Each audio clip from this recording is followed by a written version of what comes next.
دوستو آج کی یہ ویڈیو بہت ہی خاص ہونے والی ہے کیونکہ آج کی اس ویڈیو میں ہم آپ کو ایک ایسے بادشاہ کی حقیقت بیان کریں گے جو 4000 سال پہلے سے آج تک اتہاس بنا ہوا ہے۔ دوستو ہم بات کر رہے ہیں فرعون کی۔ فرعون مصر کا بادشاہ کیسے بنا اور اس کے پہلے کے حالات کیا تھے۔ دوستو فرعون اس وقت مصر کے بادشاہوں کا لقب ہوا کرتا تھا۔ اس زمانے میں جو بھی مصر کا بادشاہ بنتا اس کو فرعون کہا جاتا تھا۔ حضرت موسیٰ علیہ السلام کے دور میں جو بادشاہ تھا جسے آج ہم سب فرعون کہتے ہیں، اصل میں اس کا نام ولید بن مصبر ریان تھا۔ یہ شہر اصفہان کا ایک غریب شخص تھا جس کے اوپر لوگوں کا بہت قرض تھا۔ یہ قرضہ نہ دینا پڑے اس لیے وہ اصفہان سے بھاگ کر شام چلا گیا، لیکن ملک شام میں بھی جب کچھ روزگار کا انتظام نہ ہوا تو فرعون ملک شام سے مصر آ گیا، جہاں اسے مصر کے ایک گاؤں میں بہت سستے داموں میں تربوز بکتے دکھے۔ اس کے دماغ میں خیال آیا ان تربوزوں کو گاؤں سے خرید کر شہر میں بیچوں گا جہاں تربوز کافی مہنگے بکتے ہیں۔ اس لیے اس نے گاؤں سے بہت سارے تربوز خریدے اور انہیں لے کر شہر کی جانب نکل پڑا، مگر اس کو راستے میں جگہ جگہ سپاہی ملے جو اس سے ان تربوزوں کو ٹیکس کے بطور لیتے گئے۔ شہر پہنچتے پہنچتے اس کے پاس سے سارے تربوز ختم ہو گئے۔ یہ سب دیکھ کر فرعون کے دماغ میں یہ خیال آیا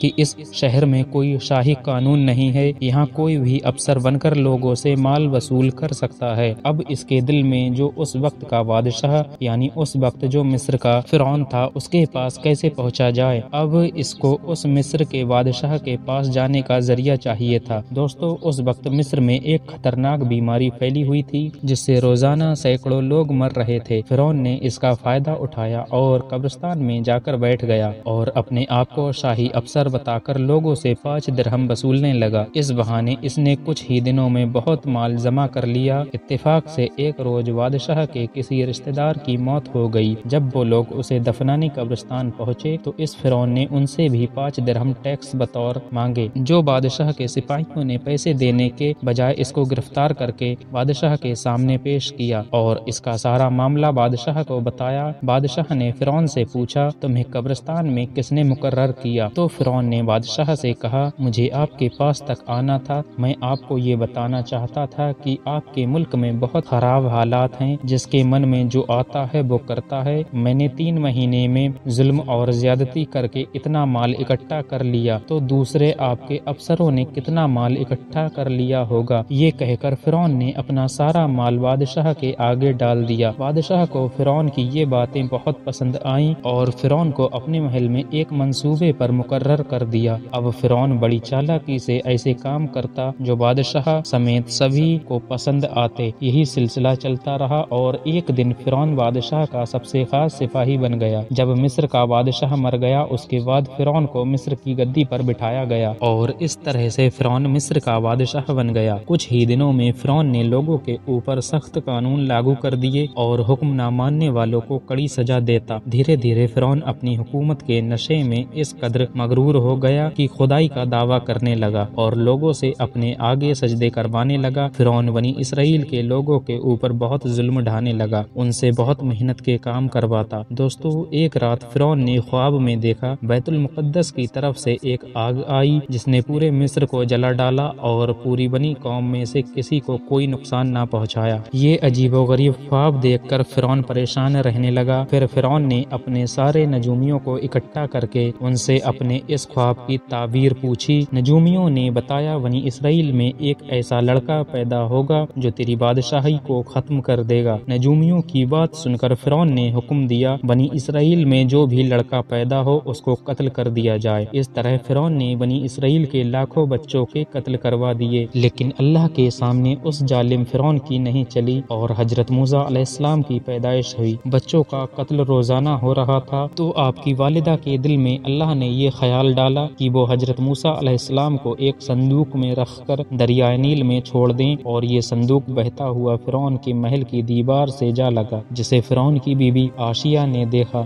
وہ اس صندوق کو لے کر محل کے اندر آئی اور جب صندوق کو کھولا تو اس کے اندر ایک نہایت خوبصورت بچہ اس صندوق کے اندر تھا۔ اس کے چہرے پر نبوت جھلک رہی تھی اور اپنے انگوٹھے کو منہ میں دیے ہوا تھا۔ حضرت آشیہ نے بچے کے بارے میں فرعون کو بتایا اور اس بچے کو قتل نہ کرنے کی گزارش کی کہ آج کے بعد ہم اس بچے کی پرورش کریں گے اور یہ ہمارا بیٹا ہوگا۔ فرعون کی بیوی آسیہ ایک نیک خاتون تھی۔ آسیہ کی بات کو فرعون نے مان لیا۔ اس طرح حضرت موسیٰ علیہ السلام کی پرورش فرعون کے محل میں ہوتی رہی۔ جب اللہ نے حضرت موسیٰ علیہ السلام کو نبوت عطا کی تو آپ نے فرعون کو نصیحت فرمائی اور کئی معجزے فرعون کو دکھائے، لیکن فرعون آپ کے اوپر ایمان نہ لایا۔ پھر حضرت موسیٰ بنی اسرائیل کو غلامی سے آزاد کرانے کے لیے نکلے تو فرعون نے بنی اسرائیل کے لوگوں کا قتل عام شروع کر دیا اور اپنی فوج کو لے کر حضرت موسیٰ علیہ السلام کے پیچھے روانہ ہوا، مگر جب فرعون موسیٰ کے قریب پہنچا تو اللہ کے حکم سے آسمانی آگ نے اس کا راستہ روک لیا۔ حضرت موسیٰ علیہ السلام نے اپنا عصا مبارک پانی پر مارا تو پانی دو حصوں میں تبدیل ہو گیا۔ لاکھوں کی تعداد میں بنی اسرائیل کے لوگ سمندر میں بننے والے اس راستے سے پار ہو گئے۔ فرعون نے ان کا پیچھا کرنے کے لیے اس راستے سے گزرنا چاہا تو اللہ نے سمندر کے پانی کو واپس ملا دیا۔ فرعون اور اس کا پورا لشکر سمندر میں ڈوب گیا۔ جب فرعون ڈوبنے لگا تو وہ اللہ پر ایمان لایا اور کہنے لگا کہ اللہ کے سوا کوئی معبود نہیں اور موسیٰ اللہ کے پیغمبر ہیں، لیکن آخری وقت میں فرعون کا ایمان لانا اللہ کی بارگاہ میں قبول نہ ہوا، وہ ہمیشہ کے لیے ہلاک ہو گیا۔ لیکن ابھی کچھ سال پہلے فرعون کی لاش کو دریائے نیل نے واپس اگل دیا، جس سے آج مصر کے عجائب گھر میں رکھا ہوا ہے، جو قیامت تک لوگوں کے لیے عبرت کا سبب بنا ہوا ہے۔ فرعون کے جسم میں ہر سال اس ناخن اور اس کے سر کے بال اور اس کے جسم پر گوشت بڑھتا رہتا ہے، تو ہر سال 15 مارچ کو اس کے جسم کے اوپر چوہے چھوڑے جاتے ہیں جو اس کے بڑے ہوئے جسم کے گوشت کو کھا سکیں۔ اس سے زیادہ اس کے لیے اور کیا سزا ہوگی۔ تو آج کی اس ویڈیو کو فی الحال ہم یہیں ختم کر کے آپ کو ملتے ہیں اگلی ویڈیو میں۔